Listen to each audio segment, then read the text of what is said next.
All right, we have our engine inside the shop here. We have it mounted on an engine stand, and this is the first day. It's time to go to work and tear this engine apart to see exactly what's inside. But the first thing we're going to do, look at this thing. I've never worked even close to an engine that looks like this. I look back at the engine shops that I worked around, like at Robert Yates Racing, Richard Childress Racing.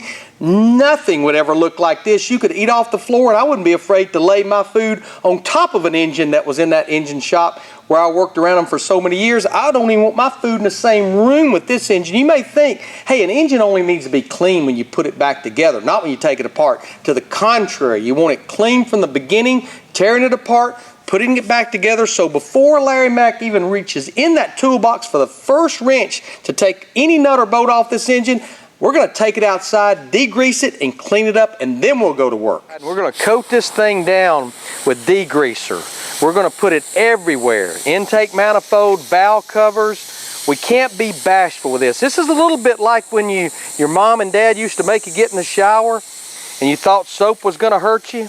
Well, I promise you, this degreaser will not hurt this engine.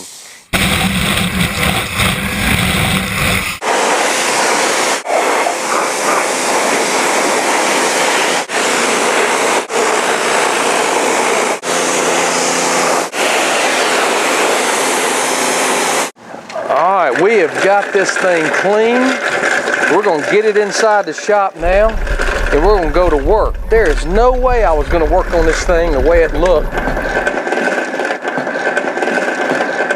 Well, all of our work outside with this engine's done. We've degreased it, we've power washed it. In fact, it's still a little wet, but we've rolled it back in our Slick 50 garage where we'll spend the next several episodes tearing this engine apart. Now, the next time you see us, the first thing we're going to do, we're going to pull both valve covers off, and we'll start to show you inside this engine how Slick 50 Supercharged synthetic engine treatment can help your engine. Things like power robbing, friction, heat, and wear, all durability, and one important element, prevent sludge. Now, I know you find it hard to believe. You've seen me on TV with NASCAR on Fox and Speed and TNT doing the broadcasting, but believe it or not, in between broadcasts, I'm going to start to get these hands dirty by tearing into this engine.